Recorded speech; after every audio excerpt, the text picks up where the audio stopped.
Welcome to Conversations in Anarchy.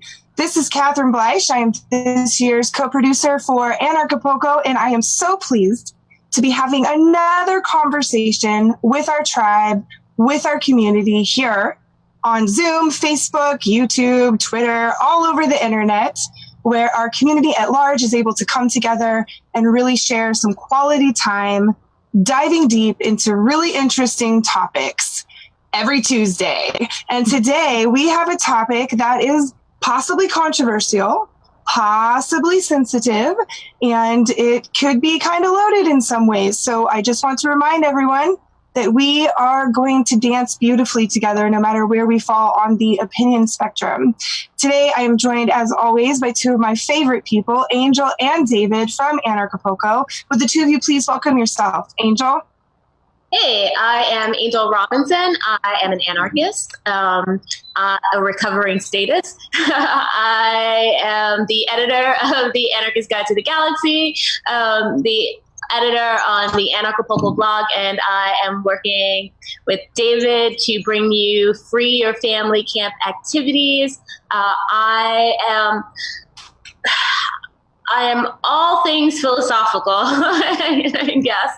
And I spend my time thinking a lot about how we should live in the world, how we can be better people to each other. And that's how I came to Anarchy. And it's why I want to share it with all of you.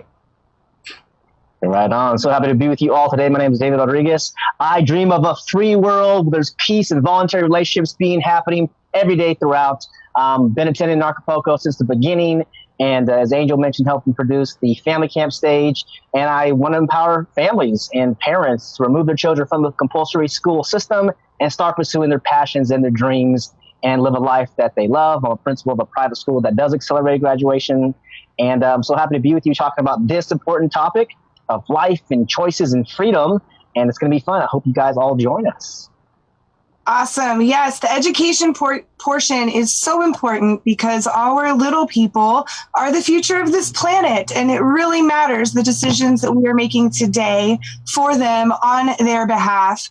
So anyway, before we get into this topic, David alluded to it. We're going to be talking about choice. We're going to be talking about life. We're going to be talking about stem cells, this kind of world of abortion, parental rights, these types of things, and how it relates to anarchy. But first, I want to go over a couple guidelines here for this beautiful conversation that we have every single week. First and foremost, we're going to try to keep the meetings to an hour. If the conversation is just rolling and things are happening, we will carry it through. This is an open format dialogue. We start out with a little back and forth between David, Angel, and I, and then we open the floor to you. We have moderators watching the chat rooms on Facebook and Twitter, on YouTube, DLive. You can leave comments there, and there's a chance that they will get brought up on camera. Now, if you are really wanting to get involved, you can join us on the Zoom link, and that gives you the option to turn on your microphone or your camera, and when the time is right, become an active participant in the actual conversation itself. You can also join Zoom and not turn on your camera, not turn on your audio, but you can participate in the chat box, and we are watching that. We do interact. Those of us who are here, we also have moderators drawing things to our attention if we miss something. So please, join us. Feel at home. This is a family. We're a tribe. We're a community of like-minded, evolving people. And this is our time to come together every single week and have a beautiful conversation. So we're going to start by talking about the key points. We're going to take questions and open the floor and have conversation. We want to let you know that you can raise your hand by hitting the raise hand option on Zoom so that we know you want to speak. That's a great way to get our attention. I can't see all of the video screens at once, so even if you're actually raising your hand, I may not see it. So using that function is advised. I would love it if everybody would write where they are tuning in from. We have an international audience, so put in the comments where you are joining us from in the world. We have people who join us regularly from Belize, from Europe, from Australia, all over the planet, and we would love to hear where you are from. Of course, there are people from Acapulco. I see Ken in there, CryptoPoco, coming in live right now. Another Acapulco. So yeah, we've got our people moving down there. I mentioned earlier We believe in nonviolent communication, and this is a conversation that probably has a wide spectrum of opinions, and that's okay. We're going to love each other through this conversation. So please be gentle in your communication, both in how you receive things and in how you put them out there, because none of us here want to cause harm to anyone else. Now, we are sort of going along with our ebook called Anarchist Guide to the Galaxy. This was written by David and Evan, and it was edited by Angel. It's a really great piece of literature and information that you can use to teach other people or learn yourself about anarchy and some of the basic principles. So we use that as a read along. You can download that at anarchapulco.com. So with that being said, today we are going to be talking about choice, about life, about abortion, about stem cells.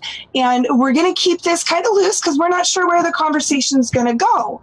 This is a really interesting subject when it comes to anarchy, because we believe in non-aggression. We believe that our rights end where another person's begin. And so when we're talking about parental rights, the right to choose, the right to abort, the right to terminate a pregnancy for whatever reason, David brought up in the pre-show the question, when does life begin? So this is the spectrum that we are entering into today. And I'm really excited to dive in. So, David, you brought that up in the pre-production chat we were having, and I would love it if you could jump off from there, because I think that's kind of an interesting launch point. Yeah, absolutely. I am naturally a man, so I don't never have a baby in my stomach, but I hope to create these things. And so this is a conversation I want to be participating in without the state. And I think this is going to be the theme. Is it's between man and wife, and if there's no man or whatever situation, it's a very sensitive decision. And the question is, for me, does it begin when the sperm hits the egg, or when the heart starts, from 4 to 5 to 6 weeks, something like that, or sometime later? Because if we're someone who values human life, which I'm sure all of you do, and you want peace and respectful relationships, when will it be moral or acceptable to make that choice? And it is a personal choice. So other than, as we've kind of discussed and reviewed, like situations of rape, of deformity, of, the threatening life of the mother, I mean, these are all very difficult decisions in addition to bringing another human life into the world. So whether the couple or the mother decides to end the pregnancy, they'll have to think about that for the rest of their life. I have people in my family who have gone through that decision. And so they've had mixed feelings about that and what they should have done or wanted to do or regrets, things like that. Or if you have a child and they grew up to be some killer like Hitler or something like that, it's like, I wonder what his mom was thinking about, So it's a really difficult decision. And I'm here to learn from all y'all what your thoughts all are. But I think if I can get to the point where it's like, this is when human life begins, then it makes it difficult for me to, say, pull the plug on that life. Again, despite some of those different possibilities that I mentioned, I don't need the state coming into my bedroom, into my hospital room, whatever it might be. They should stick the hell away, as they should with all services. And because it's very difficult, it's so challenging. So that's kind of my 2 cents on the matter. And the last part is something that's relevant. Some of you may know or not, is that in New York, they recently approved the final 9-month abortion you can do up until the full term. So I think that's a little bit extreme. But if I'm in that situation, I would think differently. But it's kind of a case by case of when life does begin, and what should I do as the father and the mother? What should we do? And maybe there's a spiritual community or moral or whatever type of support network around. And that's what we need. We need support. Life is so precious, and how to make a great decision for our family and for the unborn. The last part is, when would the child be considered to own themselves? Upon birth, for sure. And then how far into the womb. And, there's the kind of the black and white of, are you pro-choice? Are you pro-life? It's like, I'm pro self-ownership, whatever that means. So, this is kind of the new paradigm of where we can explore of when does the baby own himself? This is a real new concept, I think, at least for this conversation, of where we want to paint the picture of where humanity can go and where society can go. Definitely, we don't need these third-party intergenerational organized criminals tell us what to do with our children. What do you think, Angel? I agree with pretty much all of what you said. I think it's such a complex issue. With anything that we're talking about, it's what the state does is one size fits all. It creates a policy, and everyone has to, independent of the individuating circumstances, just abide by the law, and or to the extent that there are ways to get around the law, it really makes it difficult. And there's all these hoops to jump through and things. They put barriers in your way that make it even more difficult to make the difficult choice of, how you're going to move forward when you're faced with the decision of whether you will alter your life and bring a life into the world or not. And so I think it really is a personal. So this is my opinion. I think it is a personal choice. I think it has to be something that you consult your own ethical code and you make decisions for yourself and for your family. On the other hand, I will say that I very much can empathize with someone who believes that life begins at conception.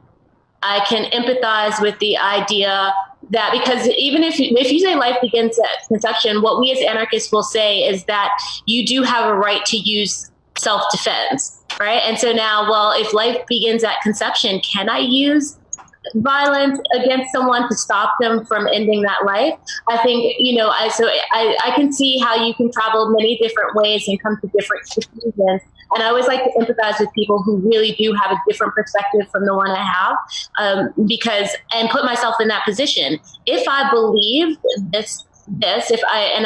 not sure I do, but if I believe that, how would I feel about that? And then kind of thinking about how I will communicate with the person so that it can also as my perspective, and then find solutions. So I think we can have very different ideas about when life begins, but come up with solutions together and actually be unified in how we move forward, how we mitigate. Because I don't think anybody's pro-abortion. I don't think there's well, there are some eugenicists out there, but I mean, for the most part, people value life, and they want you to be able to make decisions that are good for you. They want you to be able to raise children and have families. I think they just see that there's complexity with that kind of a decision.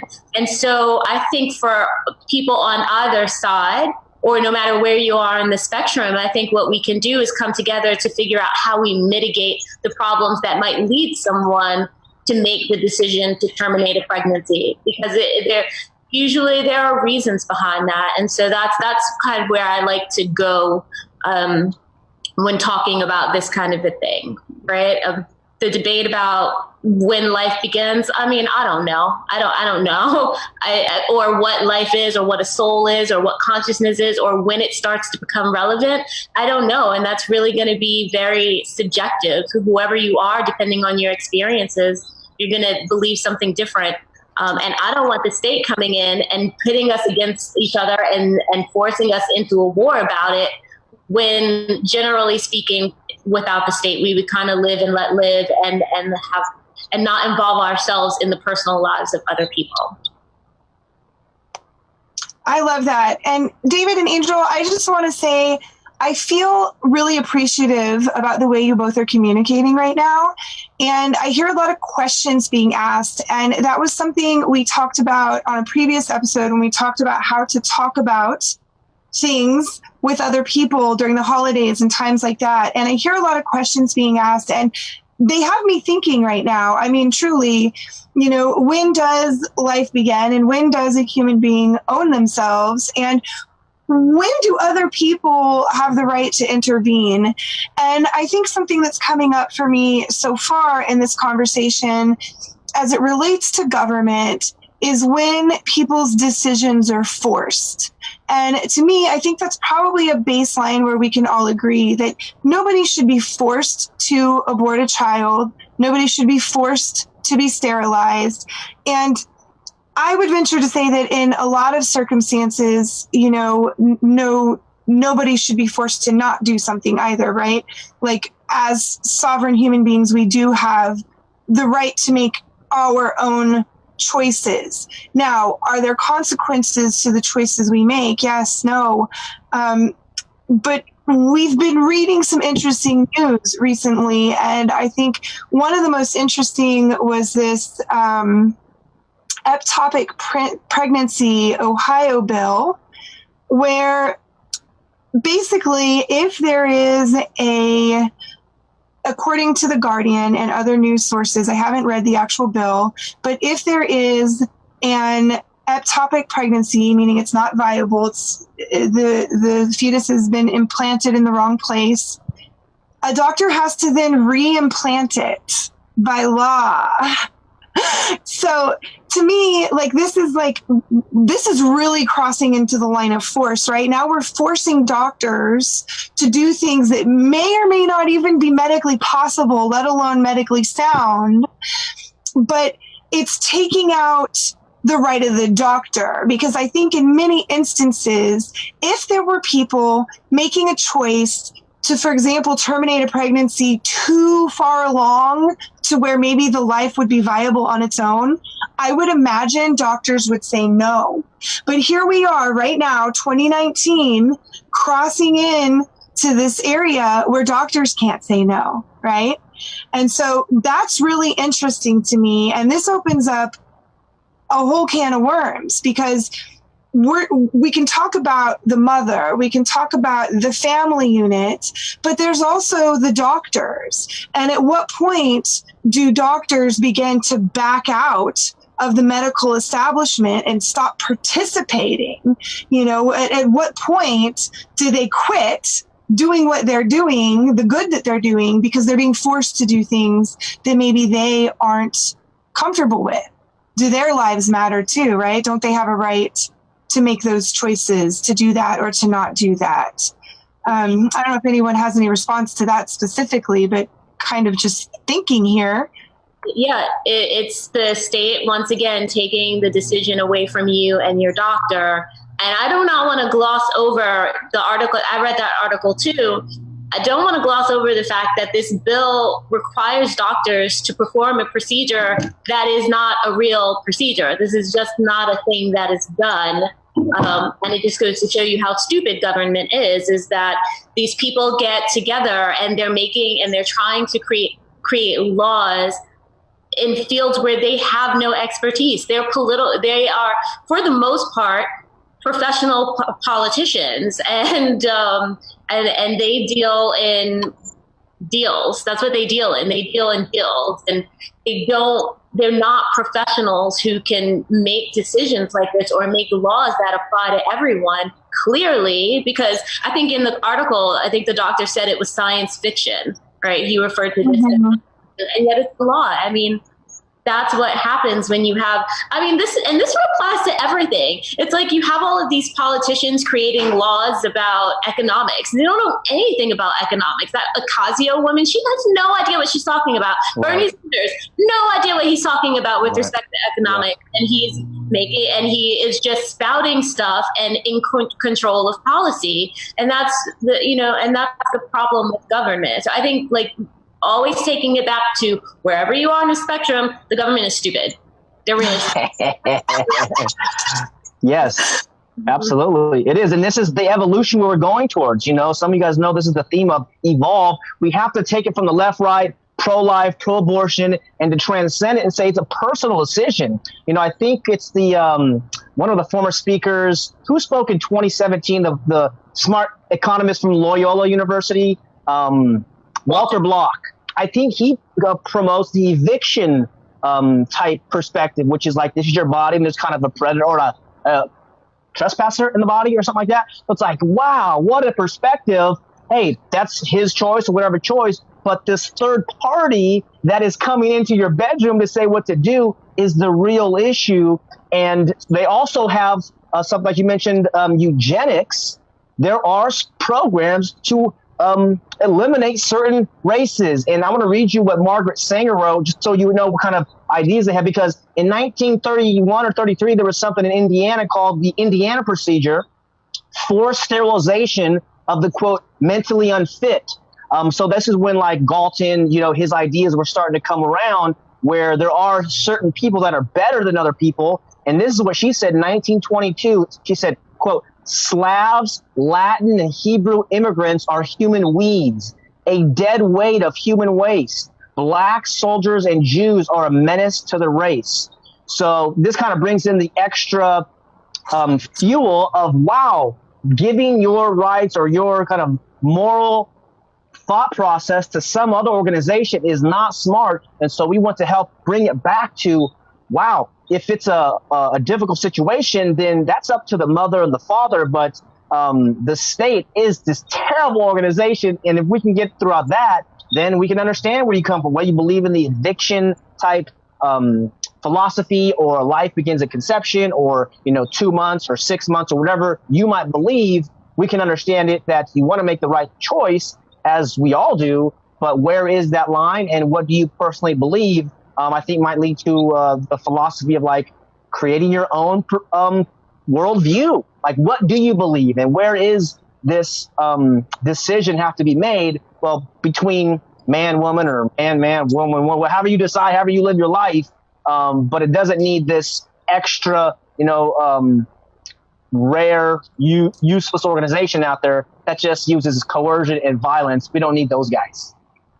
Yeah, David, it's interesting to talk about that because when does life begin? If it's being determined by a group of people and then imposing that opinion on others, that basically removes freedom of choice for an entire group of people, right? Because it is so personal. I know that for me, the life of my babies that I carried to term, it began as soon as I knew about them. And that moment, they were alive for me and I felt connected to them. But many women actually miscarry and don't know it, right? So when does life begin? And there was a group of people in Pennsylvania who thought on November, this article came out November 27th, 2019, okay? So right now, we are looking in Pennsylvania at a group of people deciding that life begins immediately at conception and that there must be death certificates issued for any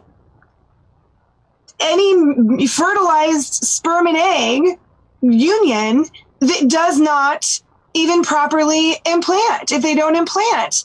And this to me is incredible because here we have this very personal subject that we're talking about, right? When does life begin? You have this small group of people saying, well, it begins when the egg and the sperm come together. Well, that happens before it implants into the uterus wall and may not ever implant into the uterus wall. And in Pennsylvania, these lawmakers want to issue death certificates. How would that be regulated? And Emily in the chat right now said the sperm and the egg are already alive. What? That just blew my mind. Whoa. Okay, Emily. Wow, that literally just cracked my head in half. I agree. I've never heard that. I've never heard that perspective either. But that's a good point because the sperm is like swimming around. He's just not connected. He or she's not connected to the egg. So again, I mean, what do y'all think? This is a really powerful. Life is alive, and I guess the egg is alive too. I mean, it's part of the body. I don't know much about the female eggs. Apologize, but what do you think? It's okay. You probably know all you need to know.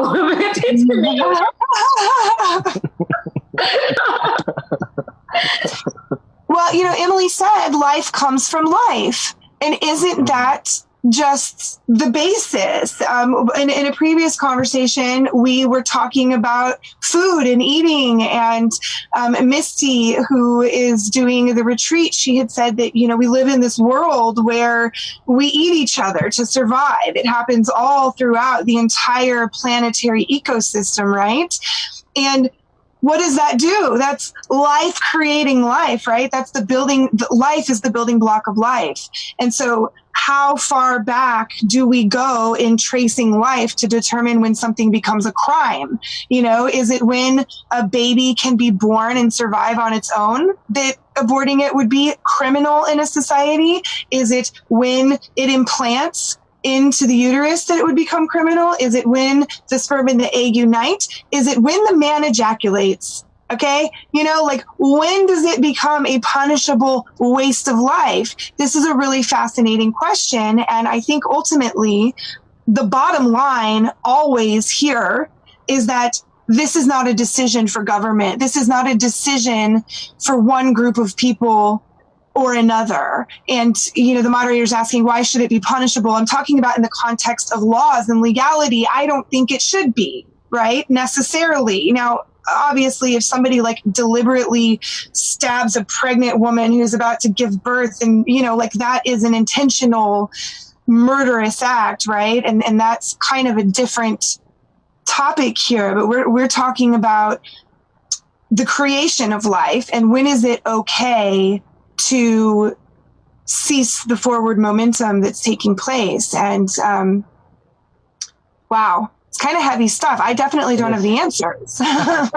No, it is heavy. One of the other kind of maybe like, I don't know, transcendental ideas is like starting communities, right? So I have a group called Voluntary Village Creators where it's like, let's just forget the government entirely. Maybe we got to get a land. Maybe it's 5 people or 10 people or 100 or whatever it is. So in that community, you know, I don't know if I posted right here, like, would a voluntary abortion be considered a crime? I don't think it can be. I mean, when does human life begin? And like, it's between the mother. Like, if the mother truly believes in the eviction type philosophy, then she's doing what she feels morally justified to do.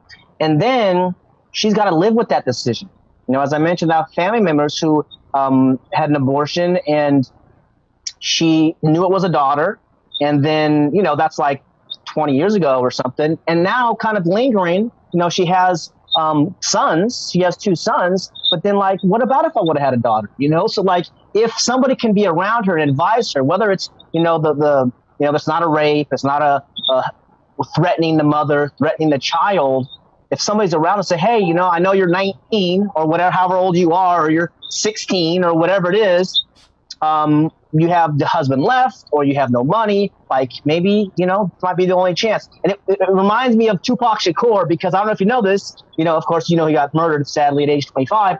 He had an abortion. I think he was like 22 or 23. And to see how he created art, and I would say he had good intentions to empower humans in poetry and music and these kind of things. I'm thinking, what if he would have had that child? Even if it was some, you know, hood rat quote, let's say, or some lady, right? And he would have a legacy to leave behind to carry on his story, his mother being a Black Panther and him fighting for freedom. I think he had good intentions. He had a record called Illuminati. So he wasn't with them, right? He was saying, get rid of the Illuminati. When you give them power, or when you believe in their power, you give away your own personal power. And so, like, what would have happened? You know, so these other lives, but, you know, like you said, Kat, I don't have the answer. It's just a matter of, in your own voluntary village, what would you do? Let's say you had let's say 20 families together. I think us dealing with understanding the empathy and the compassion that we have for other humans is like, you got to live with that decision. You know, like, I'll support you either way, really. You know, it's like, just don't aggress against me, but, you know, what's your own belief about the child and where they might be headed? Or, as Jen mentioned in the comments, do they have the right to self-determination? You know, when does that equality begin? Or is that even a relevant question or idea? Yeah, I want to get back to what you said about Walter Block and the eviction and the idea of eviction. One thing to consider really is that if you are a mother, your resources are now being used to take care of this baby. You will be the one who's expending the energy and having to eat for 2, which I don't think is a real thing, really. But anyway, all of the decisions you make, and so that seems to me a very deeply personal thing. How much of my being and like my essential being am I going to, I'm mostly empathizing here and hoping you guys are coming with me along this journey for empathizing with women in this position, but how much of my life force am I willing to give up right now? And it's one thing if you go in and terminate the pregnancy, right? But the way that Walter Block talks about it as an eviction, I mean, if the baby can survive and there's someone there who will take it, that's one thing. But if the baby can't survive, if you're at 3 weeks or 6 weeks or something like that, like why don't you have the right to say, no, I'm not giving any more resources? You know, no one has a right to my resources at all. Even when your children are born, they don't have a right to your resources. You obviously can't go like kill them, but they don't have a right to your resources. You don't. And you have maybe a moral obligation to take care of your children. But I think even, you know, that's a choice too. So that if you guys haven't read Walter Block or seen any of his videos on it, I think it would be a good idea to just hear the arguments. Always hear both sides of the argument, and try to be sympathetic with both of them. But I think that's something to think about. What someone said in the chat, I think Emily was saying it's a massive trauma and a woman suffers, and it's punishment enough. And it really is a difficult decision, I got to imagine. But actually, for one thing, to go back to the state and how they're screwing everything up, which I love doing, is Annie said, I imagine it's a difficult decision. But I've actually seen it be a very callous decision on a lot of people's part. And seeing people make the decision over and over and over again because they don't value life. They don't understand. And I really think that has a lot to do with the society we live in, the breakdown of the family, the breakdown of the economy, because I think if people really, really, especially in poorer neighborhoods where the state is really very much the family, that I think it really creates this disconnect. And this is the thing I'm trying to figure out with my entire life as well, in terms of like my kids and our bringing our family together and making sure they understand that we're there for each other, and not just in this moment, and not just me as a parent for you, but you as a caretaker for me when I need it, and when the rest of our family is in need, we take them in, we care for them. But when you start to break that down, and so if you live in that kind of a state where people are taking care of each other, it's a much easier decision to dedicate your resources and your future to raising children, because you know you're not in it alone. But in the society we live in right now, sometimes you are in it alone. And so I think we just better be very, very empathetic of what, you know, it takes for a woman to make a decision to devote the rest of her life to children. Yeah, I think that's a really important point, that the culture, the society, the community that we create can be one that is conducive to life and can be one that makes life miserable. And if we are going to place the expectation on women that they make choices in alignment with the proliferation of life, then we need to be creating a community and a society that honors the mother. Because right now, I don't believe that we have a society that honors the members of the family at large anyway, but particularly mothers have an intense amount of pressure put on them, especially if they are not coupled off with somebody who has financial resources, because then you are expected to be the everything, the physical provider, the nurturer, the breastfeeder, the grower, the maker of the human, and to make the money and to watch the kids and to get them educated, and blah, blah, blah, blah. And especially in the liberty movement, and Angel and I have talked about this before, that in the liberty movement, in the libertarian movement, the anarchist movement, the expectations of the mother to stay at home educate, make good food, grow food, to, do so much to raise the family, but to give up their career and to trust the man to provide that when it doesn't always turn out that way, that is an intense amount of pressure. Now, I did see two people, someone messaged me. First, I'm going to call on Michael. He had raised his hand. And then Simone, you are on deck to speak after Michael, okay? I'll call you up, so just get ready. Michael, I saw your hand up. Thank you, Catherine. I appreciate the opportunity I really like the discussion, and you actually kind of stole my thunder there with the culture that we create, with our community and certainly in society.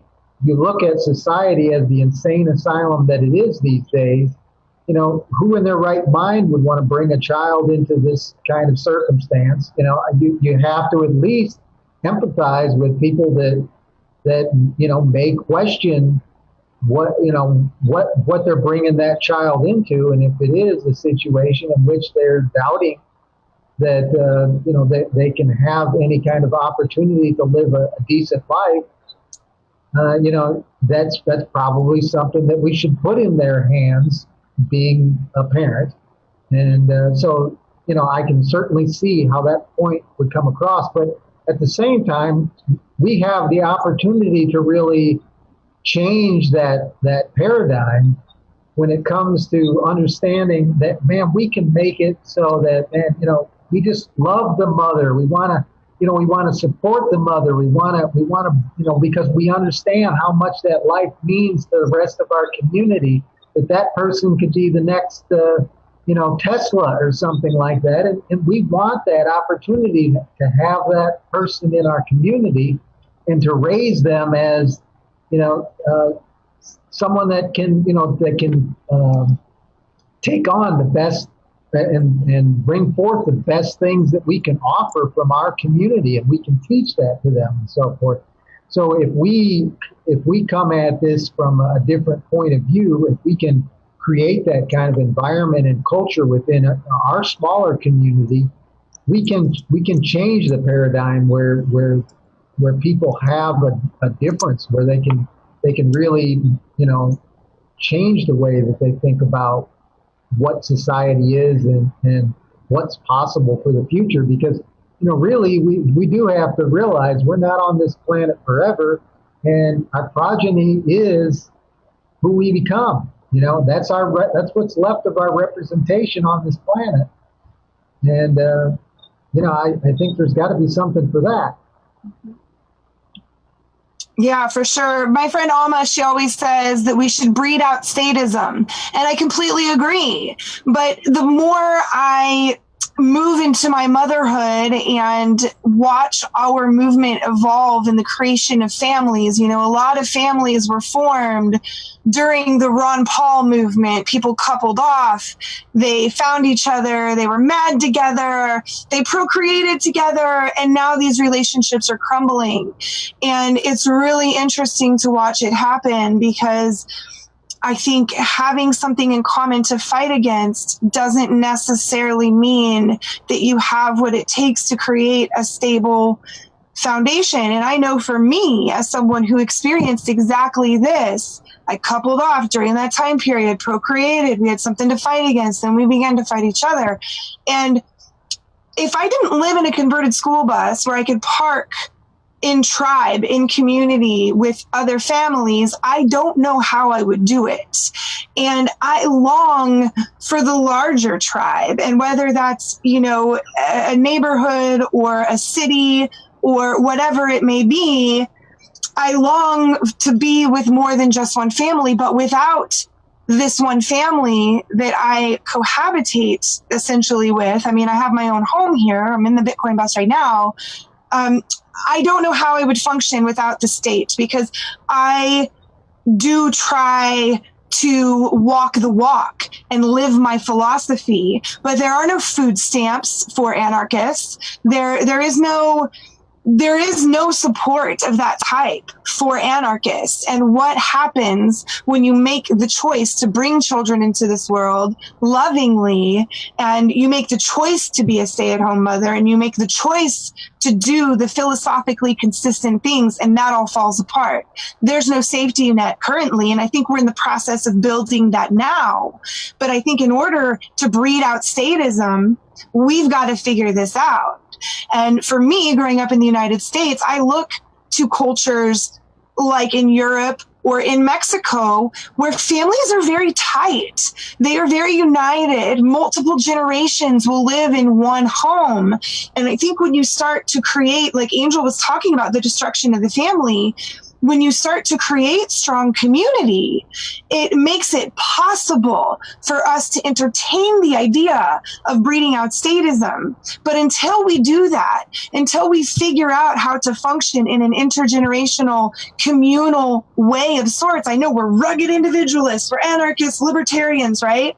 But we do need each other, and not in a codependent, needy, desperate way, but just in a functional, I can't do it all sort of way.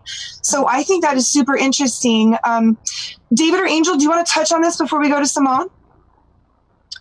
Yeah, I'll just say, I mean, I know you and I have been going through similar things, and we've talked a lot about this, and I've been thinking a lot about what it means to be maternal, to really take on the feminine and devote your life to, we don't want to send our kids to school, right? We don't want to send them to the prisons, as David would say. We want to encourage the best in them. We want to encourage creativity. And that really takes us taking ownership of our kids and our kids' education. I mean, think about the state, think about the world we want to create, an anarchist world where there is no state, where there is no welfare, where there is no free healthcare. What do we replace the state with so that women who do this thing, who devote their lives to really raising healthy individuals so that they don't go out there and start raping and robbing and pillaging and creating states? Where is the support for that? And I think, like, everybody take a moment to really think about that. Really think about what your commitment to that would be. Really think about your own relationships. How do you bring this to fruition? Where we should not be children stomping about asking for demanding that the state go away without actually creating the sort of communities that can exist without the state. 100%. I love that. I think that's exactly the solution, is having the community. And I think the challenge is, since the state has controlled television and radio, and they've had a oligopoly for so long, we couldn't find each other, right? Like, there's a voluntarist newsletter from like 1982 or something like that. And I was like, this idea of volunteers have been around for decades. Yeah. Lysander Spooner's from the late 1800s or early 1900s. I'm like, these ideas have been around. We don't need this third party. What we need is, as a lot of the great visionaries admit and profess, to win the hearts and the minds of the people, because freedom is an inner game. We manifest on the outside, and Catherine and I and my friend Kate really vibe on it too. Joe Dispenza, he is one of the key spiritual dudes, to actually help us. Listen to this. He said, if your thoughts can create stress, like the hormones of stress, and this causes illness in the body, how about the thoughts of goodness and wellness, creating goodness in your body? So we are so more powerful than we realize. And now through events like Anarchapulco, other organizations out there doing great work, we found each other, and there's, 30 or 40 of us on here, and there's different groups that we got connected with. Now it's like, hey, who's going to solve the problem? It's the man in the mirror. It's the woman in the mirror. And so going to Anarchapulco for all these years, like, we get together, we hang out for a week or 2 weeks, and Catherine's lucky enough, other people hang out for like months. But it's like, I want this thing to end. I want these guys to be my neighbors. I want to go to barbecues with these people. I want to, grow crops together with these people. So it's like, oh, we have to do it. And it starts with the inside. So I think this is what the ideas of anarchy are so scary to the world. They actually coupled it with anarchy and chaos. And so maybe there's a new brand. We can do anarchy and harmony, or transcend the whole thing. And then I was just, voluntarism is peace, is respect. And so I love the idea that all I mentioned to you, Catherine, is that we got to breed out statism. And it's like, yeah, let's have 10 babies. Or what the state's actually doing is they've taken over the foster program. They accelerate the foster program because of what we're talking about. Where is the support? It's here, but they extract our money through taxation. They trick us through the schools. They trick us through the media, through the sports programs, through the flag on the field. And so they actually have I'm trying to think if it's right. It's a Latin phrase called parens patriae, where it's taking away the parenthood from the mother and father and moving it over to the state. And that's exactly what's happening. The final step for their plan for the United Nations to take over, and actually the funding is the global carbon tax, but they got to win the minds of the children. And so what they're going to start putting into the curriculum in the schools is how bad the Constitution is and the Declaration of Independence is, which compared to monarchy, they're not that bad, but compared to voluntarism, anarchy, they're bad, right? They don't talk about self-ownership in a way that we could. So they're going to start promoting the global citizen. You're going to see this phrase everywhere. Hopefully you bring it to your awareness. You're familiar with the United Nations Agenda 21. Now they're going to say your parents are the problem. See, your parents, they want to drive cars, but cars are creating climate change. And so they're actually dividing mother and father, or mother from son, the father from daughter, and vice versa, so that the state can be in there. So maybe we can start some mass adoption agency for voluntary people that say, and I just saw someone else saying Christians will start adoption homes where you bring in the babies. And not because there's a political agenda, but because we want to save lives. But this is what the state's doing, is they've created the intergenerational dependency on the state, whereas, let's say, other cultures, as you mentioned, Angel, there's family support. There's an intentional legacy of grandmother and adult and child, and hey, let's stick together as a family union. But now let's just kick out the father, kick out the parent, and now we're going to get free stuff from the government. So if we get those incentives and that theft, that whole cycle, now we're looking at each other, looking at neighbors, let's do it together, and then we can create that support ourselves. So that's a direction that we can go towards. I love that, David. And you're getting really good feedback on this in the chat as well. I mean, I think that this is really interesting. And I know for me, I would gladly adopt someone's baby if they didn't want to keep their baby. My problem is I want to be the stay-at-home nurturing mom, and I no longer have a partner, and we were struggling financially even when I had one. And so where are the financiers?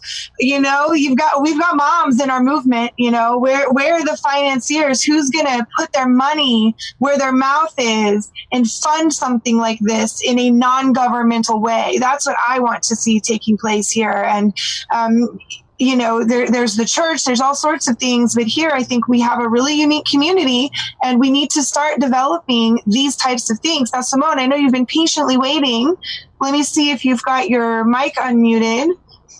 If you want to come on, you said you had a story to share. Hi, welcome. Yeah, hi. Yeah, the whole abortion thing. I did have an abortion back in the late 80s for totally personal reasons. I was already a mother of a 4-year-old. And I had a great community. I had family and friends. And I think that's why I don't feel I have any trauma about it. I saw somebody said, it's bad enough. But because of the situation and all that, it was the right thing to do. And I don't hold anything about it. And again, this was back late 80s, early 90s. Nobody said anything, had a good physician and all that. I would have gone batshit crazy if somebody said, you can't do this, or, this whole, I'm the boss of me, and yeah, the life, again, the seed, the sperm, they're alive, before they even meet. And then the other thing you were talking about, the state taking children. My daughter has 7 kids, and the state a few months ago literally stalked them and took the smallest 5 kids. And every time she goes to court, she meets all of their things. They have no reason to have these kids other than they're all of very adoptable ages. And every time she goes to court now, they have a new set of things. She actually lives in an RV. And when she was in court a week and a half ago, they told her, we can't possibly allow you to live in the RV over the winter times. Kids will never be able to go out and play.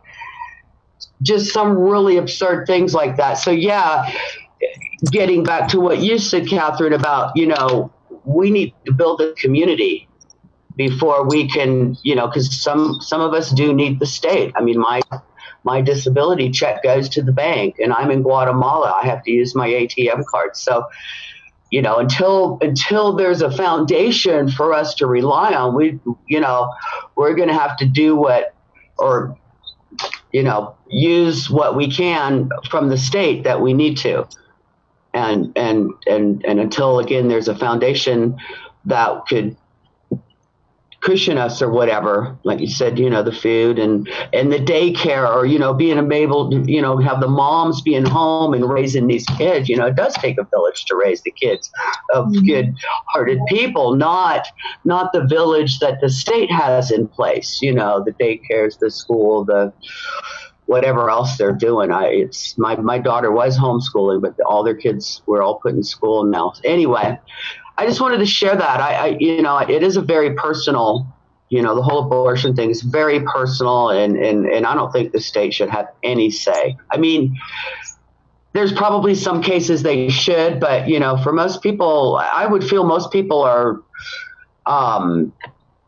mentally capable of making that decision, and not be, again, there's different things that are going on that might cause that, but the whole thing going on in New York is ludicrous, So anyway, I just wanted to share that and say, when you have a good support system, when you have those things and you have the ability to work through whatever you need to, it makes a big difference. So, there's work to do inside. It really does. I want to say thank you for sharing this, and I'm really sorry to hear about what your daughter is going through. And I really believe that in many instances, CPS does so much more harm than good. Yeah. One of our speakers this year at Anarchapulco, her name is Nova and she is one of my dear friends. And her children were medically kidnapped, and she was able to get them back. And she won a huge lawsuit, and she's living in her RV, and her children are going to be set financially, at an older age. And because of the foster care system that they were temporarily in, they're going to have their college paid for, So I'm praying for her and for you and what you're going through. And my hope is that there's a silver lining and that good will come, and that the traumas will be healed. And I want you to know my heart is with you. So with you right now. Yeah. Thank you. And just to say too, I am a firm believer that everything is in divine order, whether I see it or not.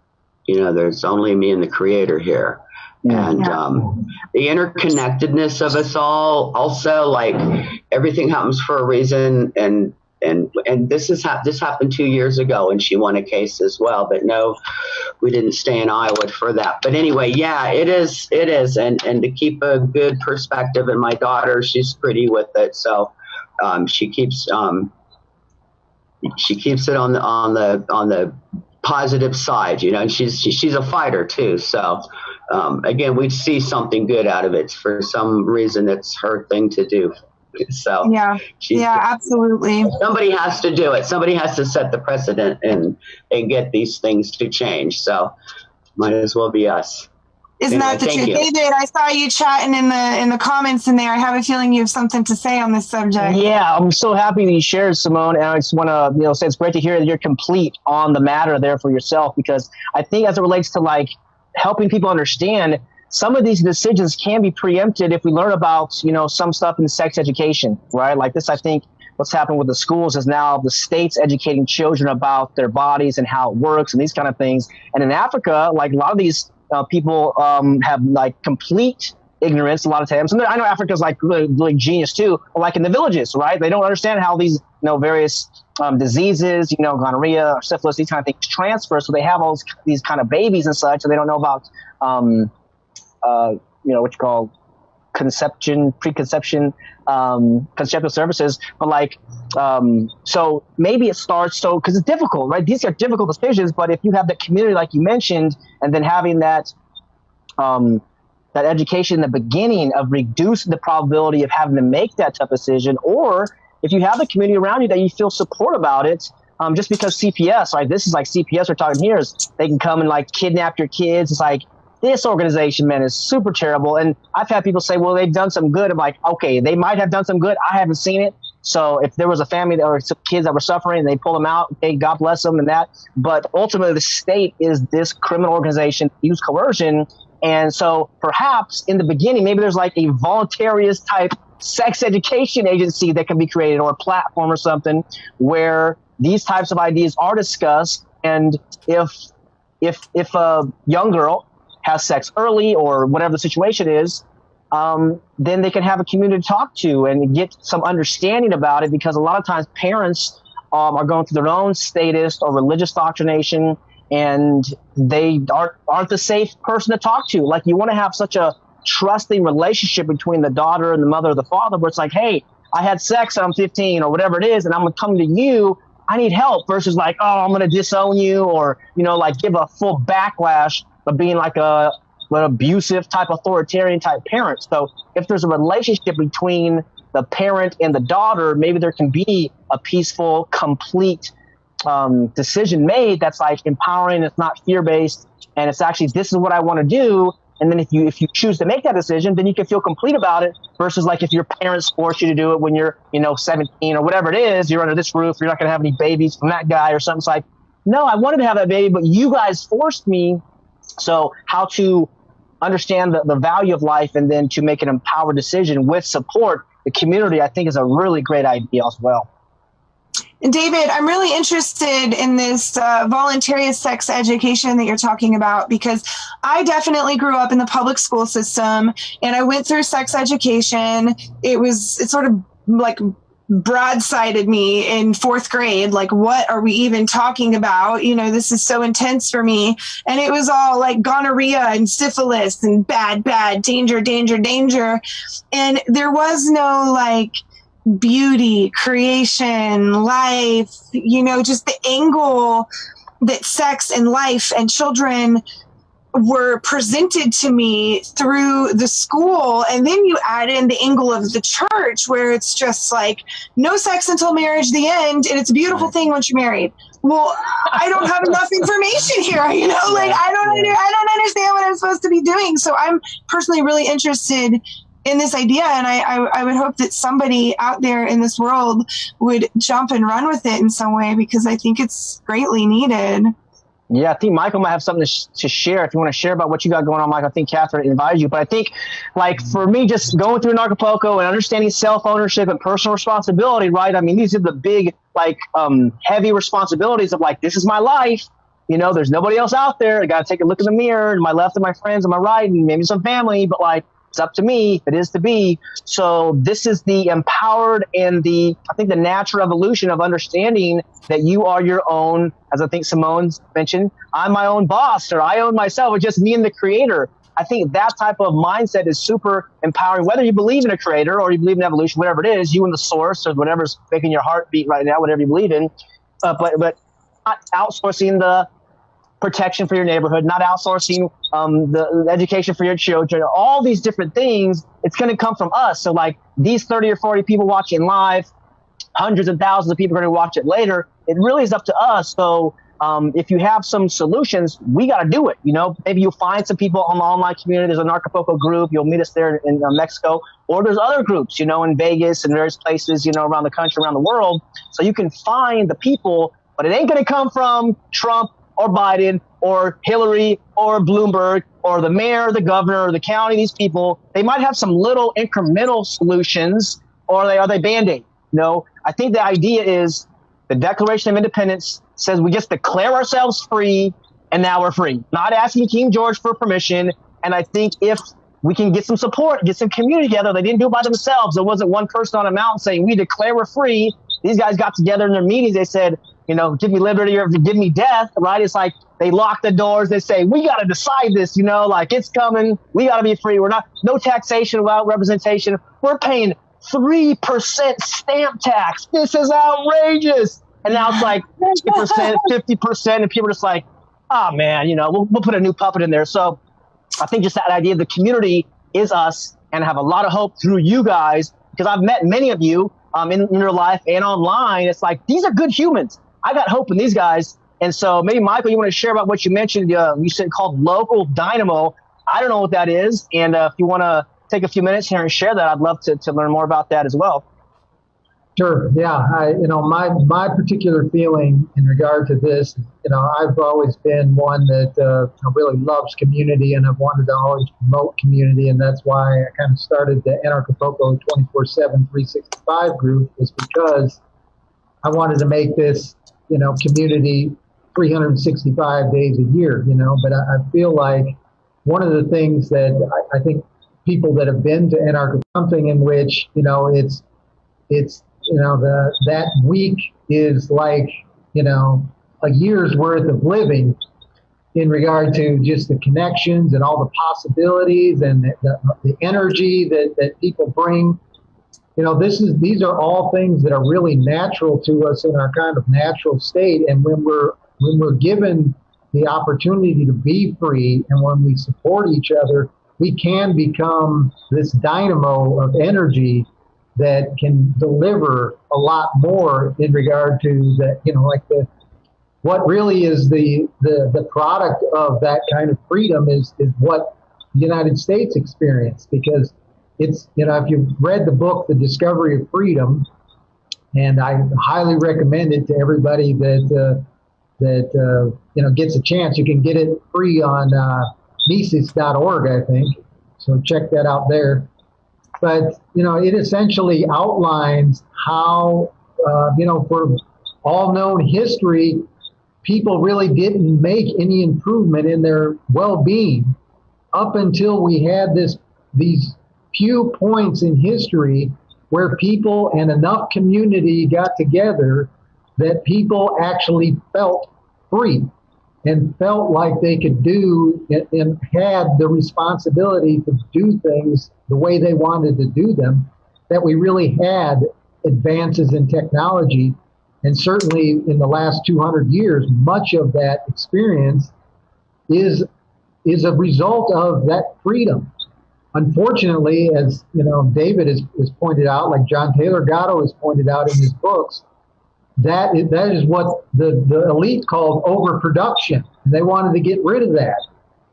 And so they basically trained us how to forget about that. And so to a large degree, if we went through the regular school system, we've been conditioned in self-defeating behavior. We don't understand how to be free anymore for the most part. And we don't know how to interconnect with being in community.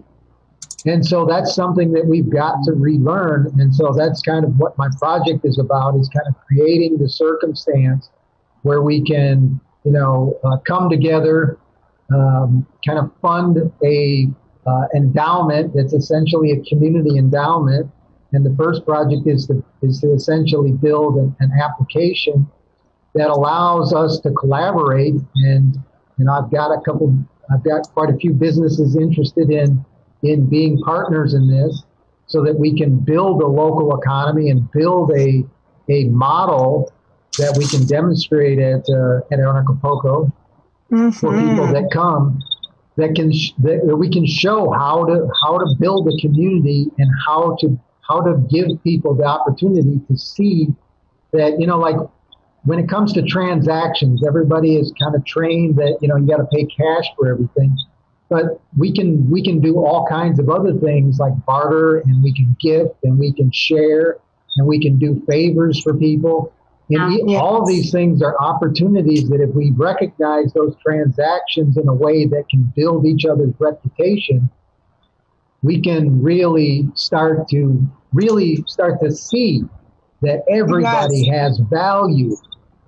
But it's going to take. It's really important that we build a strong community and that we honor everyone in it, so that when it comes to these really tough decisions, like choosing life or not, what does that look like? How do we function? How do we navigate in this regard? I mean, this is so important. And Michael, I am so excited about your project, and I'm hoping you can add some more about it in the chat right here, because we do have a question coming in from Facebook, and I want to make sure Angel's able to ask that. And I want to hit up Dr. Buckley here, because we have him on the call as well. So thank you for sharing about that, because that is a really critical part about this. So if you wouldn't mind sharing some more in there. And then Angel, could you bring up this question from Facebook for us? So Karen on Facebook says she's not saying that the state should be involved, but is it moral? So she's asking a question about morality, and it's a really dicey question, because you might have your convictions and feel very much like you are right. and that what you believe is moral, but morality really is very subjective. It's not an objective thing. And if one is asking, is it moral? And then, well, if it's not moral, that means I can then act in some way. I think that's where things get really scary. And so I think that you have to think about what's moral for you, what's ethical for you. Think about how you want to be, and be that and model that, and then show people that if they live in this way, they can accomplish what you have accomplished, right? But I definitely don't think having a discussion about morality with someone who believes something different from you is all that meaningful. I think it puts people on the defensive. It makes them think that you're attacking them, and then they start defending themselves rather than thinking about what you're truly talking about. And so I think that's what we're talking about here is like, instead of having this discussion about right and wrong, evil or not, it's like, well, how can we fix this? We didn't plan this conversation out really. And so I really love that where we tend to go as anarchists is, okay, we have a disagreement. How do we fix this? How do we resolve this? It's not about what is right and wrong, not necessarily. It's about how we can live together peacefully, so that everyone can explore their own right and wrong on this planet, so that your time on this planet is about you, about your personal growth, and that your growth can be a light for others. It can be something that inspires others. I am loving that. And I'm pretty much on the same page as you here, Angel. I feel like morality is a very personal journey. I know that my morals have changed throughout my life. There have been times where I have been so self-righteous because I thought that my way was the right way, the moral way. And 5-10 years later, I'm kind of like, oh, I actually kind of changed my mind on that. So I think when it comes to force and government, we should never be forcing morality. If your morality is so fantastic, then lead the way, set the example, and show us so that you can inspire others to change your behavior. Because here's the deal. Laws don't control people. Laws don't control people for playing government. Laws don't control people who are driving vehicles. Laws don't control people, okay? So legislating morality simply doesn't work. And I think inspiring morality is really what it comes down to. And if you can show a way of life that is so interesting and so exciting to others that it actually inspires people to walk in your footsteps, this is a huge thing. Now, Dr. Buckley, I don't want to put you on the spot, but I see you're on. And if you're willing to unmute, I would love to have your input in this because Dr. Buckley's part of my community, okay? And when I was doing the starving activist thing and just really all in, he saw my imbalance and my unwellness and called me in and helped me to get my life in order. And I truly believe, honestly, that without him as a part of my tribe, I wouldn't be here as the individual that I am today. I just simply wouldn't. And you've really been impactful for me in that regard. And I know that you've been going on a journey as a doctor in terms of your relationship to government. And I feel like, circling back to kind of the beginning of the conversation where we were talking about doctors who were forced to re-implant ectopic pregnancies in another part of the woman's body. I think this is a really important part of this discussion about life and rights. And I was hoping you could touch in on that. And the whole abortion issue is, the whole point of us talking about it is it's a complicated issue. And I can only offer my personal opinion on it. And that, given the evidence of people having near-death experiences, which are, they're numerous, certainly within the hundreds of thousands of cases of people describing popping out of their body, observing their body, and being clinically dead and coming back and stating things that there's no way that they could have known unless they were actually at a vantage point that allowed them to look down upon their body as they describe. All that suggests to me that there's a spirit, and then there's a vehicle that's our body, and that I think it's likely that the spirit probably makes a decision to attach itself completely to the physicality of the body at some point after, well after the sperm and the egg have actually met. And so for me, I think the whole issue of the moral discussion about, is abortion murder? Is it not? I think it really will come down to some sort of scientific, understanding that, our spirit does take time to actually incarnate, and that that's something that needs to be taken into account. And I think that there's probably some sort of instrumentation that could probably detect that. Honestly, it just needs to be developed. Oh, and that would settle the argument. That would settle the argument. I mean, isn't it fascinating that the doctor in the room brings up spirituality in the topic of abortion? I mean, this is awesome, because to me, I really do believe that spirituality is science and science is spirituality. And, here we have this very thinking-based movement of libertarianism and voluntarism, and the doctor brings in the spirit. And I just want to say thank you for that. Well, I'm a reverend too, by the way. Yes, congratulations on that, by the way. And this is something I think is really interesting. Dr. Buckley has been, and I don't know that right now is the perfect time to get into the weeds of it, but he has been looking at alternative ways of functioning in the world as a healer that take the state off of his back and our backs as individuals interacting with him. And I think he's really paving the way. And I feel like we need to do a whole show kind of about those types of things, the licensing and the regulations and that sort of stuff, because Dr. Buckley's really paving the way in this regard. And it's still a lot for me to wrap my head around, because I'm going through my own legal stuff right now, but I keep telling him 2020, I want to study what you're doing so that I can learn more.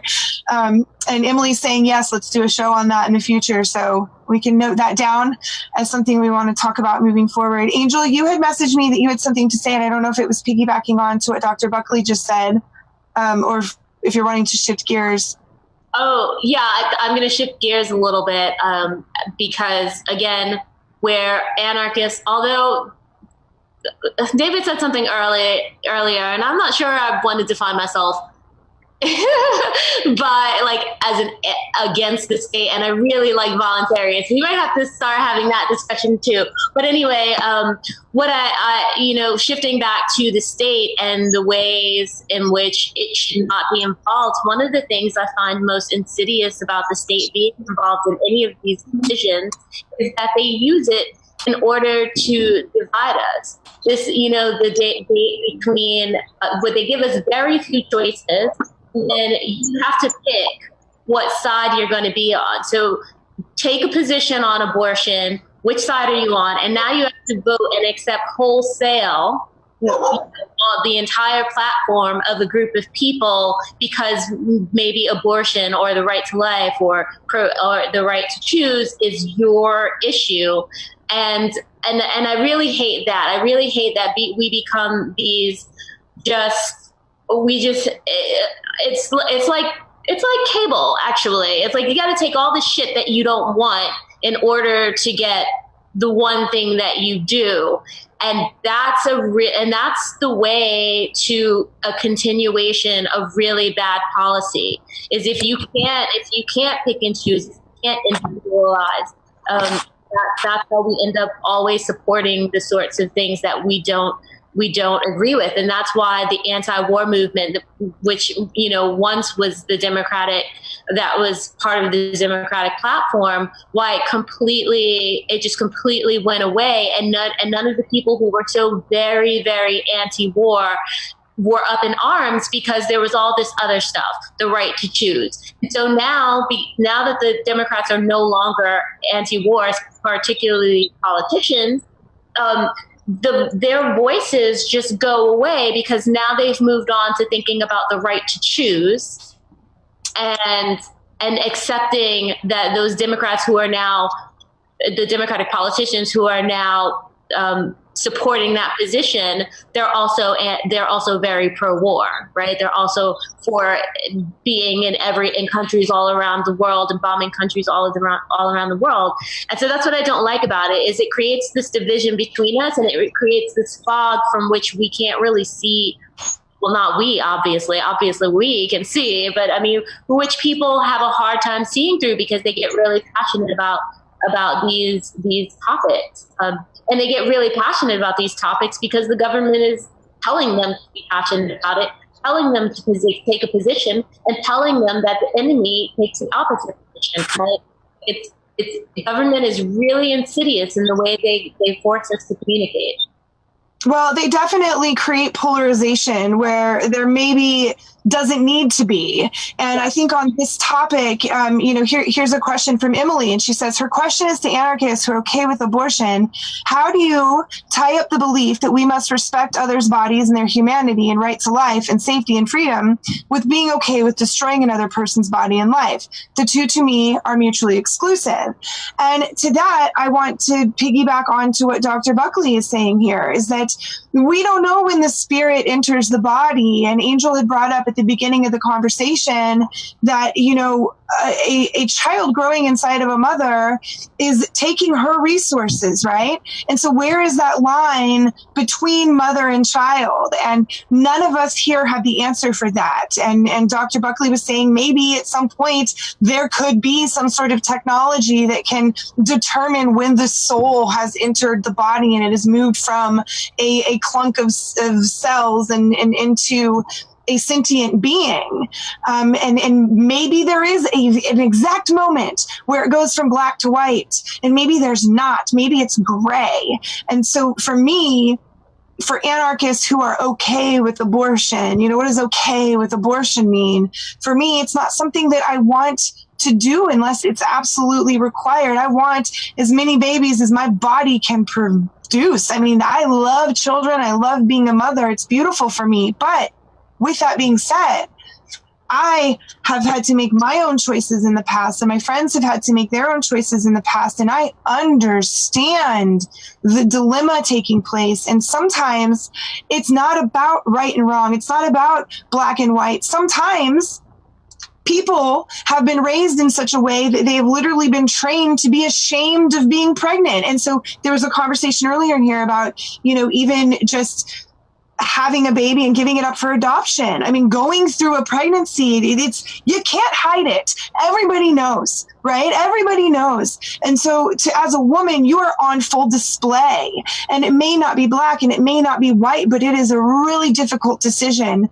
And it is one that millions and millions and millions of women make all the time, every year. And it happens a lot. I've read that when I was in college, women age 22 and younger, 1/4 of them had an abortion age 22 or younger. And that only goes up, right, as women get older. So this is something that is taking place. It's something that's happening, and it's not black and it's not white. And as an anarchist, I can without a doubt say that creating a law to ban abortion will not stop it. It won't stop it. It will still happen, and it might and probably and likely will become more dangerous. And so that is the problem with legislating morality. We don't know the point in which the spirit enters the body. We don't know the point in which these beautiful creatures become sentient beings. We don't know that point. So I don't have a right to make that decision for you. And that would be my response to that. David, I hear you. What do you have to say here? Yeah, no, I was going to say as it relates to self-defense, right? So if somebody's coming at me and I feel my life is threatened, I have a moral justification to eliminate that person, right? So if there was a doctor, let's say my wife was pregnant, this lady that I love is going to deliver my baby, she's pregnant, and the doctor that I trust or whoever it is, they're like, hey, this situation is complicated, and it's most likely your lady's going to die here if she has a baby.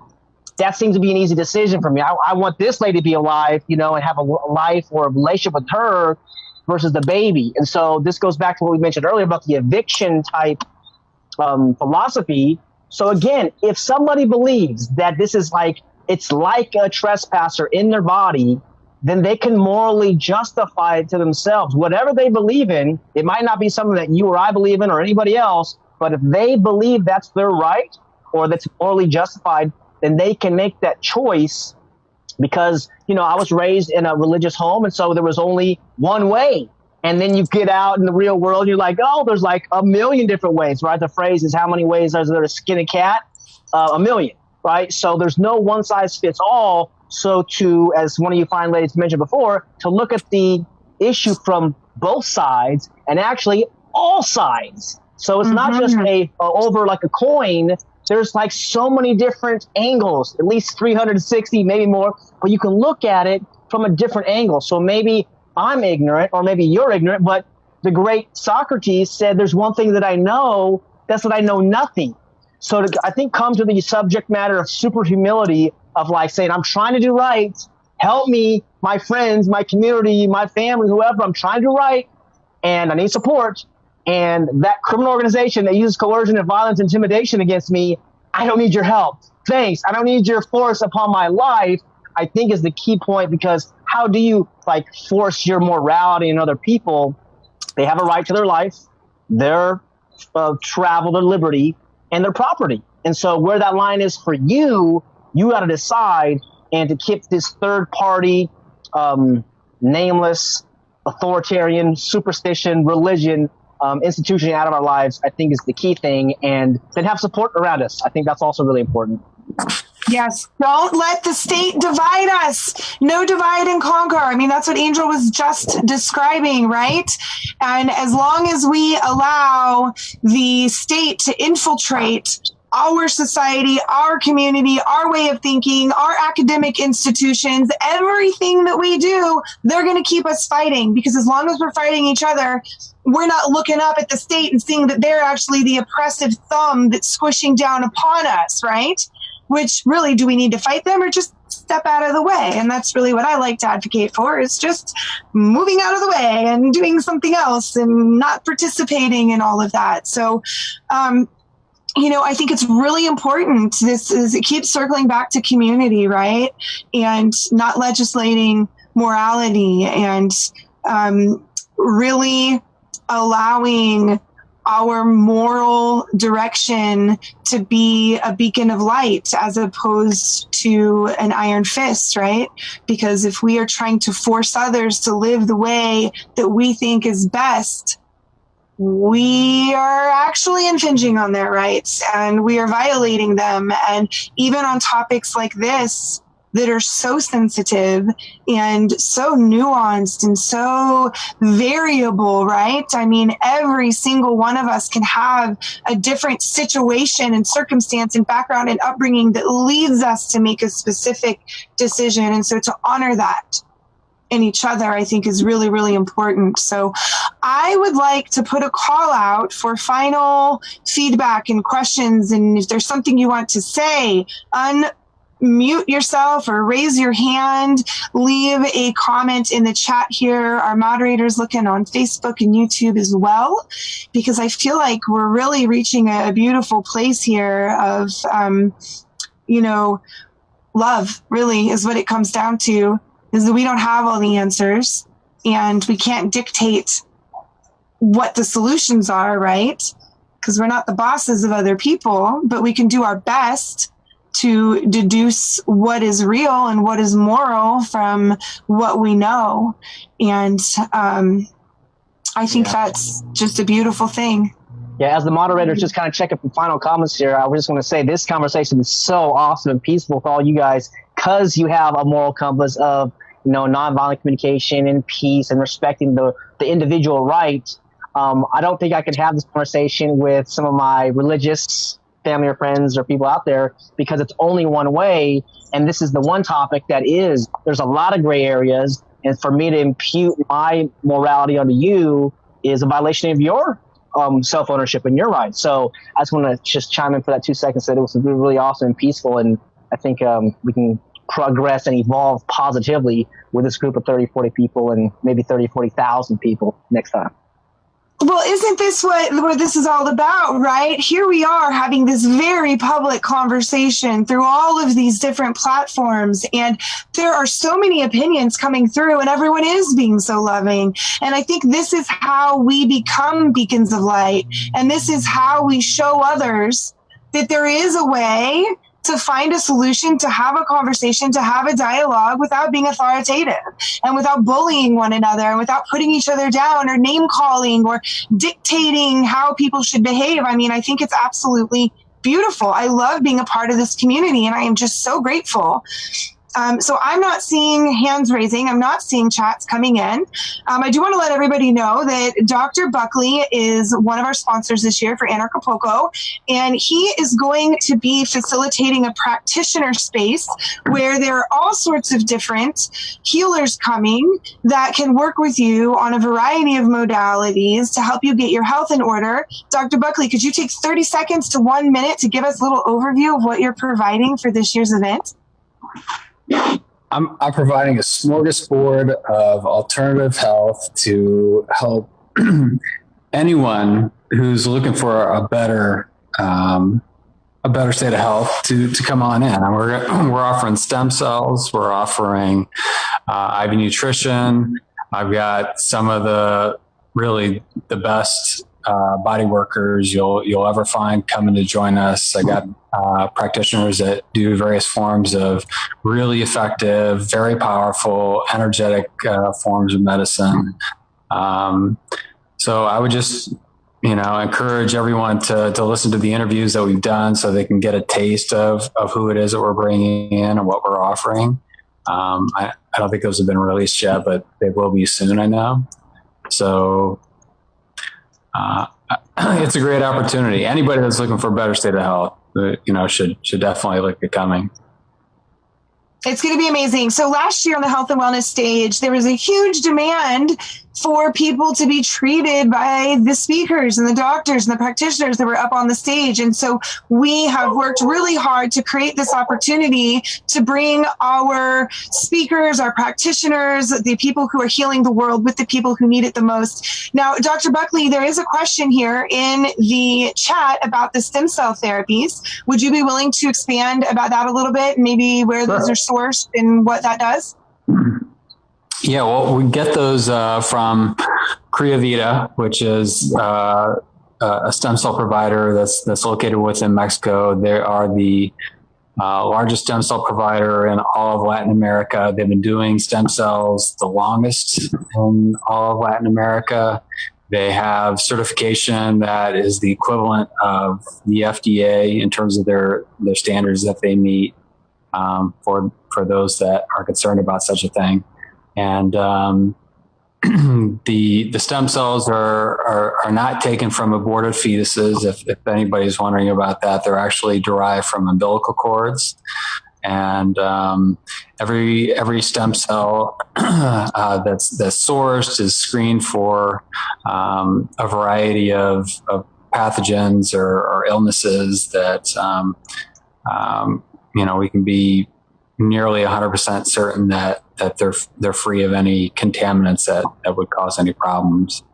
So if you're looking to really just kind of upgrade your health and improve your overall repair within your system, these mesenchymal stem cells are really one of the best things you can do for your body.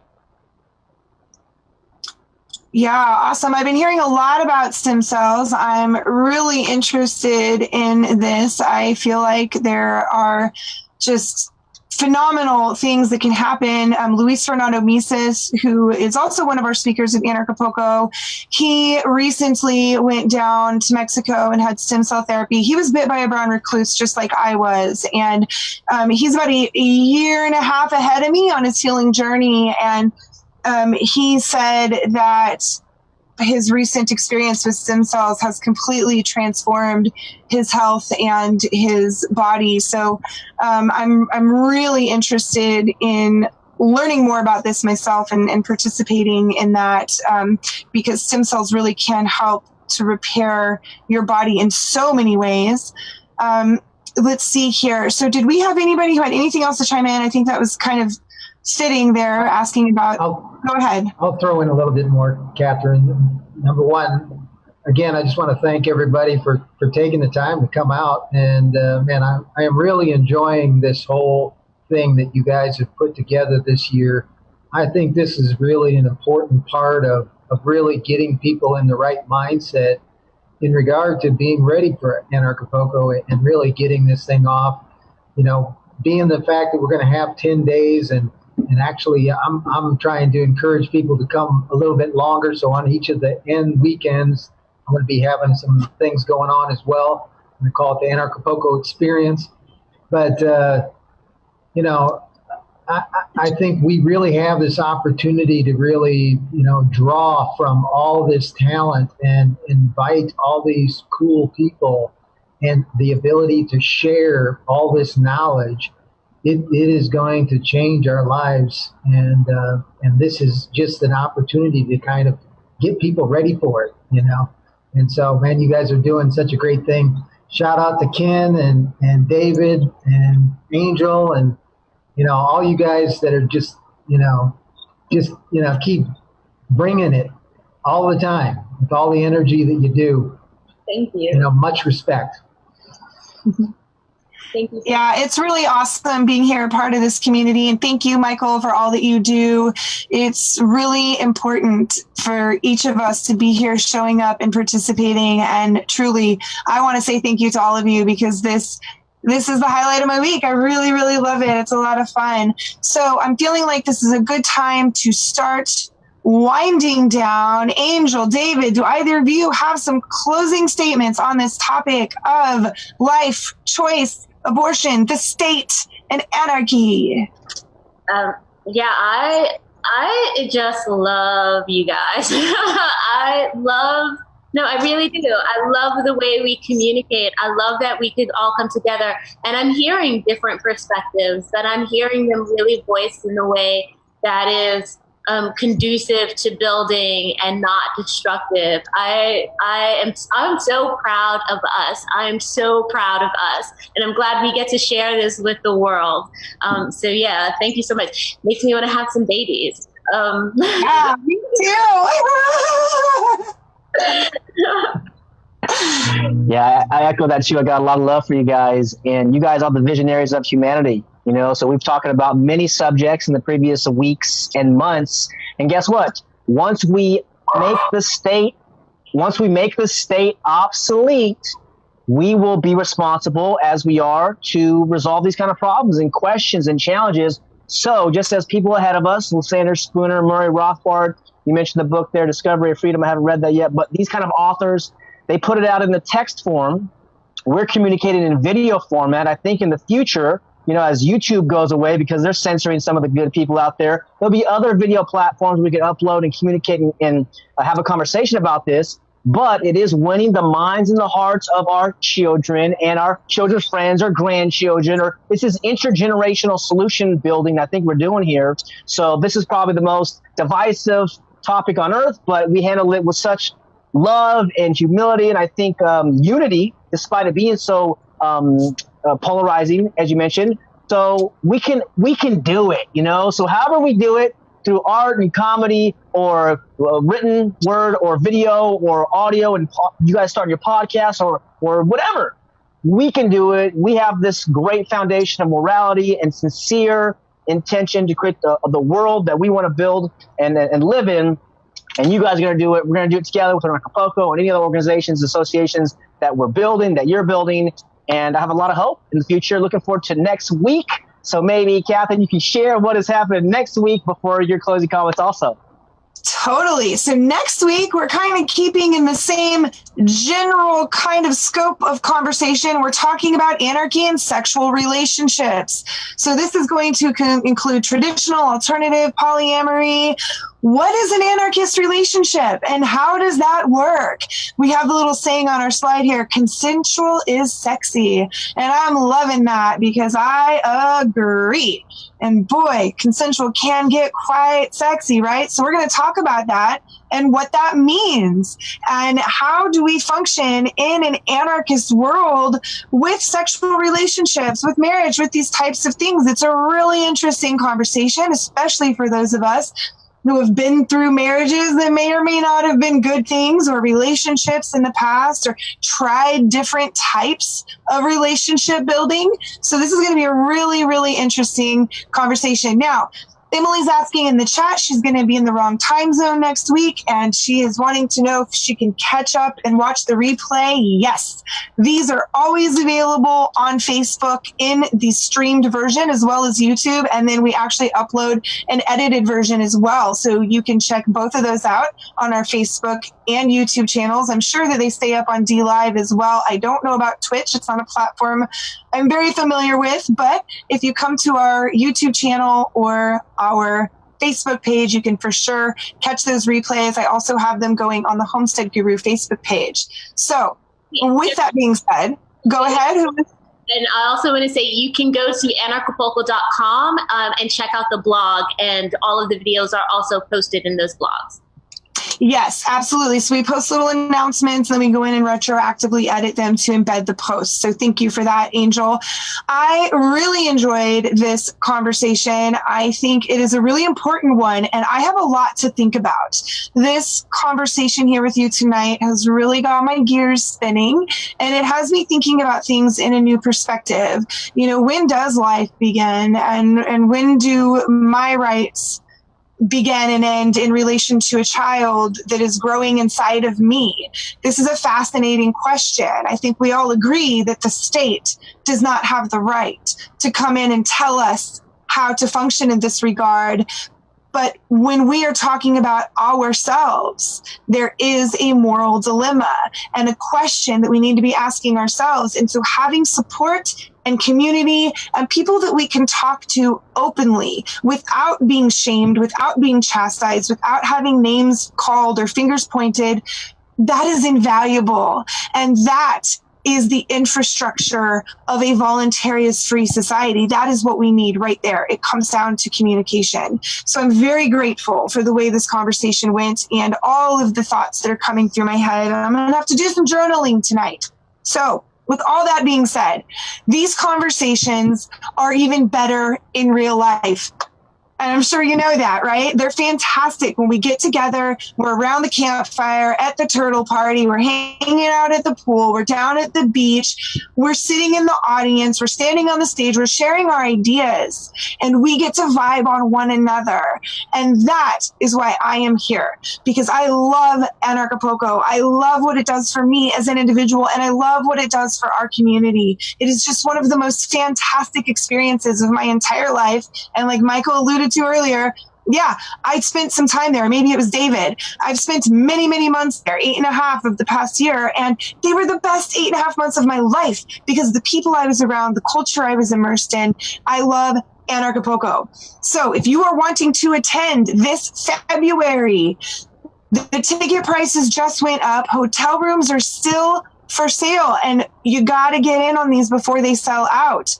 They're available now. You can get them on our website, anarchapulco.com. We are in the process of rolling out announcements for who's going to be speaking on what stages. We have already announced the Dollar Vigilante speakers, the health and wellness speakers. I think we're very close to the family camp speakers, right, Angel and David? We're getting there. Okay, so stay tuned. There's information coming out. The main stage speakers have been announced. You can find all of that at anarchapulco.com. There's all sorts of great information on our website, including articles and links about what to expect while you're there, what to expect from the event, from Mexico, what to pack. We are posting weekly updates on the blog. So please go check out the blog. Angel is editing her heart out. Our writers are writing their hands off. It is just a really, really fun project that we are all working so very hard on. getting video interviews up, written exposés on our speakers, and event information as well as living anarchy posts, lots of stuff about unschooling and money and the philosophy of anarchy. So go check that out, anarchapulco.com. And you can go to blog.anarchapulco.com to find the blog specifically. And to everybody who are joining us on Facebook, on Twitter, on DLive, on Twitch, and right here on Zoom, I want to extend my personal thanks because I am eternally grateful to be able to share this time with you once a week. And from the whole team here at Anarchapulco, thank you. Peace, love, and anarchy. Peace, love, anarchy.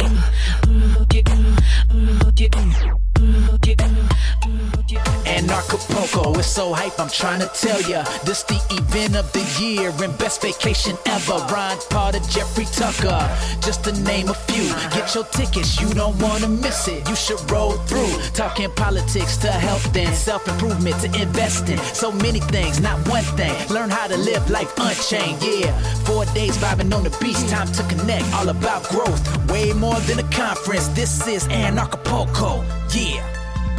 Let's go. You ain't seen nothing yet.